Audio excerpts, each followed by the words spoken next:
Bon alors, on vit une période apparemment très difficile pour l'écrit aujourd'hui. Alors, quand on est comme toi, le plus grand écrivain en termes de tirage de livres de poche, hein, parce que Oui. ça au moins c'est vrai, comment on réagit quand on entend dire partout, tout le temps, sur toutes les ondes, que l'écrit est en crise, que le N'est-ce pas? livre est en question? Comment tu réagis? Eh bien, je suis couvert de services de presse. Je dois recevoir pour le prix Goncourt dans les 500 volumes par an, n'est-ce pas? Et je fais ce que je peux. Je les palpe, je les lis, je les palpe, je lis la première page et la dernière page. J'attache beaucoup d'importance au titre.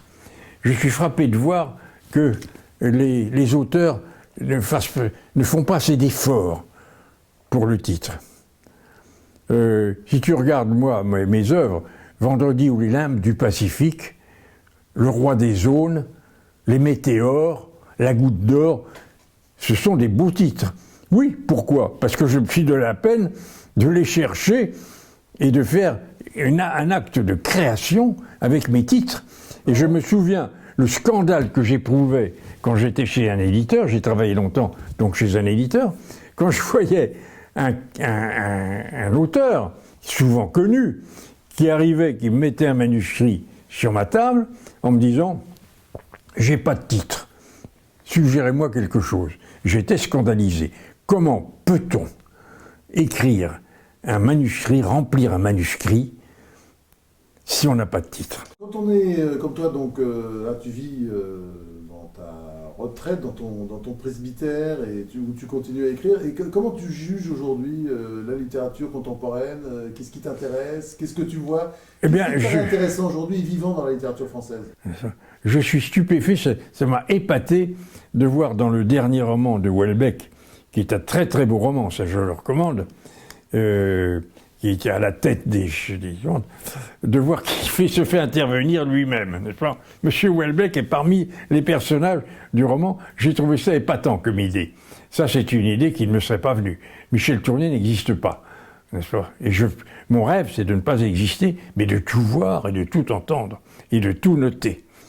Je n'écris pas mes états d'âme, n'est-ce pas? J'ai ici des cahiers, j'en ai une cinquantaine actuellement, que j'appelle mon journal extime, c'est-à-dire le contraire d'un journal intime, parce que je n'y raconte pas mes états d'âme que je n'ai pas ou que je méprise. Je raconte les événements extérieurs, à commencer par la météo. Je suis très attaché à la météo. Pour moi, je prends tous les bulletins météorologiques et je suis souvent énervé parce que je ne les trouve pas bons. Or, si on écoute les bulletins de météo, il n'y a qu'une seule chose qui compte, la pluie. Voilà, il va pleuvoir, il pleut, il a plu, etc. Or, la pluie, c'est très important, évidemment, c'est un événement. Moi, je vis en communion avec mon jardin. Je vois pousser l'herbe, je vois pousser les mauvaises herbes, je vois pousser les arbres.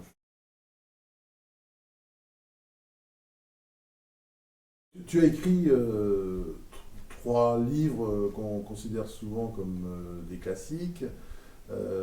Vendredi, ou les limbes du Pacifique, Le roi des Aunes, Les météores. Et dans toute ton œuvre, comme ça, parmi tous ces livres que tu as écrit, tu as quelques préférés? Un préféré? Le premier, Vendredi. Vendredi, Ah pourquoi? oui, ben, je ne sais pas. Le sujet, qui est admirable. Vendredi, c'est le compagnon de Robinson Crusoe. C'est pas moi qui ai inventé Robinson Crusoe, c'est un certain Daniel Defoe, anglais, n'est-ce pas? Je l'ai lu, naturellement. Et il passe des années, soit 20 ans tout seul dans l'île, et au bout de 20 ans, un compagnon arrive. Oui, mais c'est un noir.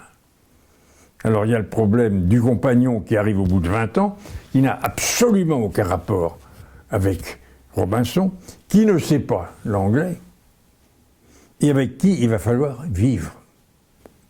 Et puis alors, il y a les 20 ans de solitude qui sont passionnants, le problème de la mémoire, le problème du langage. Est-ce qu'il va se taire pendant 20 ans il risque alors de perdre l'usage de la parole. Ça, je ne l'ai pas voulu. Et mon Robinson, il parle tout le temps. Il pense à haute voix pour entretenir sa langue, en quelque sorte. Et puis quand vendredi arrive, comment communiquer avec lui? C'est évidemment pas un sauvage qui arrive, qui tombe du ciel, il ne faut pas espérer, et qui va parler anglais. Donc le problème de la langue est absolument fondamental. Le problème de la mémoire, le problème du temps, le problème de la sexualité.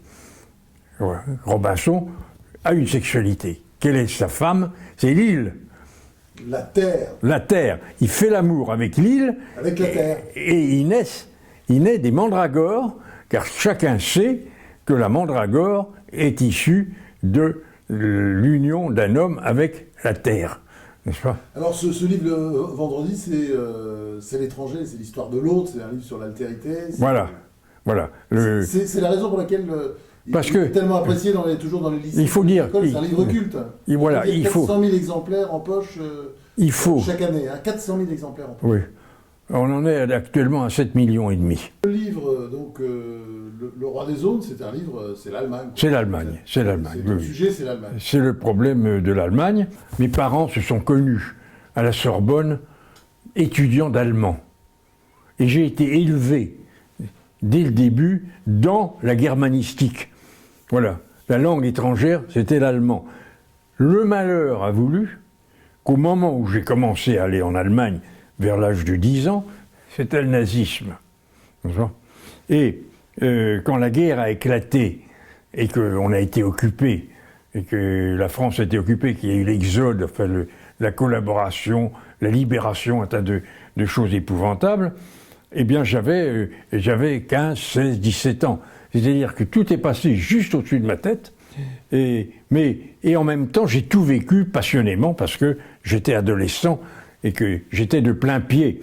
J'avais vu, avant la guerre, l'Allemagne nazie, j'avais vu les défilés, les fêtes nocturnes, j'avais vu le sport, le culte de l'athlète, n'est-ce pas, et les Jeux Olympiques, etc.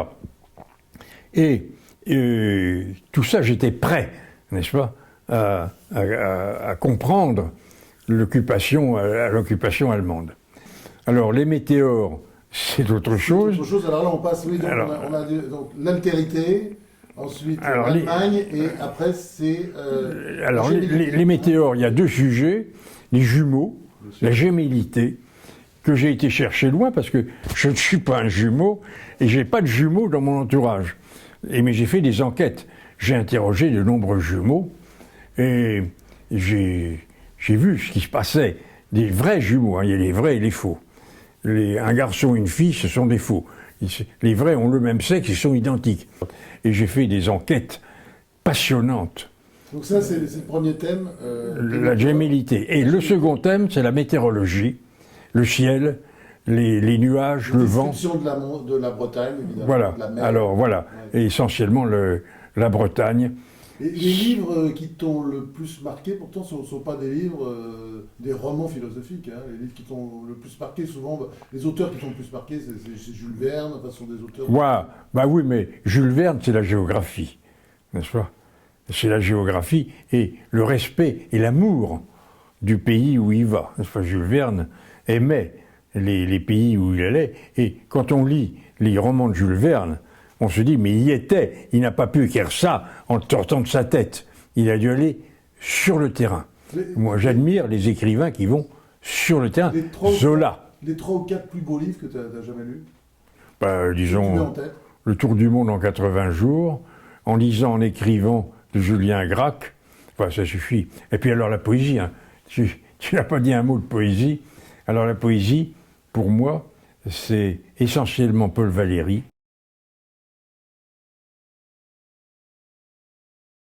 Et de quoi tu es le plus fier?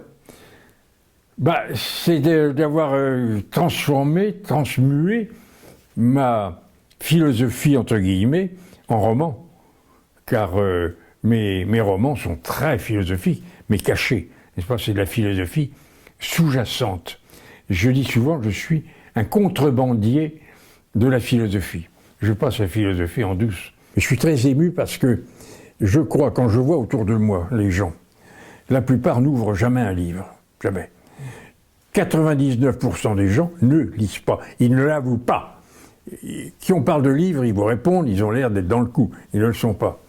Et les enfants qui ont à l'école lu Vendredi ou La vie sauvage, parce que c'est un livre scolaire qu'on leur a imposé, dans de nombreux cas, ce sera le seul livre de leur vie qu'ils auront lu. Alors, ce qui, pour moi, représente une chose énorme, une responsabilité écrasante.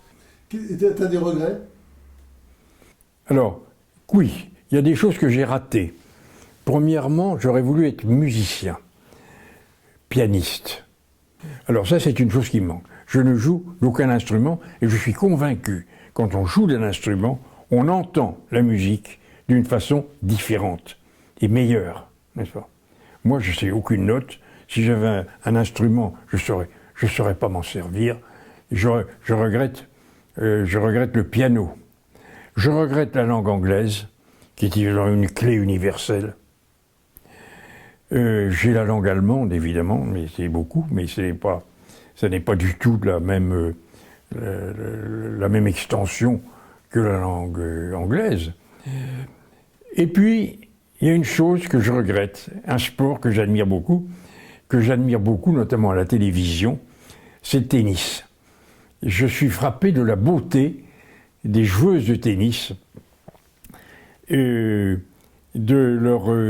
leur épanouissement. J'ai le culte de la femme athlète, la femme musclée, qui n'est pas du tout virile, et très féminine. J'ai adoré Amélie Mauresmo. Pour moi, c'était vraiment...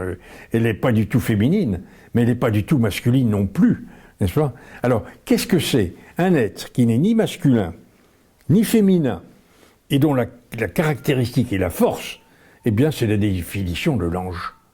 L'ange n'est ni homme ni femme, mais il est fort.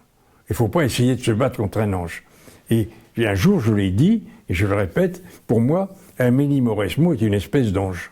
Qu'est-ce qu'il a apporté, alors, Michel Tournier? Qu'est-ce qu'il leur a apporté à la littérature, aux Français? Alors, je me répète peut-être, la grande inspiration pour moi, c'est la géographie, c'est-à-dire le lieu.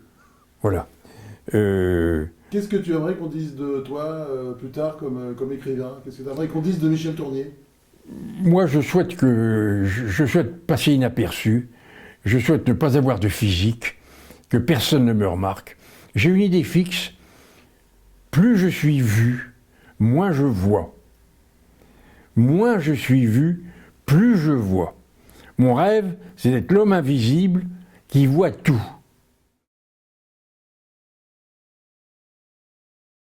J'ai une conception de la philosophie qui n'est pas la conception officielle et qui me condamnait à échouer à l'agrégation. Et ça vaut mieux, parce que si j'avais enseigné aux enfants en classe de philo, la philo telle que je la conçois, ils auraient échoué à leur bac de philo. Donc, n'en parlons plus, j'ai ma philo, ma conception de la philo. Tu peux la définir, ta conception de la philo? Pour moi, les philosophes existent, et la philosophie existe. Alors il y a des grandes inventions philosophiques qui sont fondamentales, au moins aussi fondamentales que les grandes inventions scientifiques. Par exemple, l'argumentologie de saint Anselme. Voilà un sommet de la philosophie. Ensuite, il y a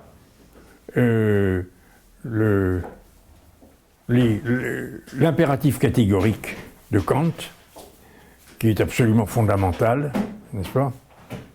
Etc. Enfin, je veux dire, il y a des choses en philosophie, des grandes inventions de philosophie, et c'est ça qu'on doit enseigner aux enfants.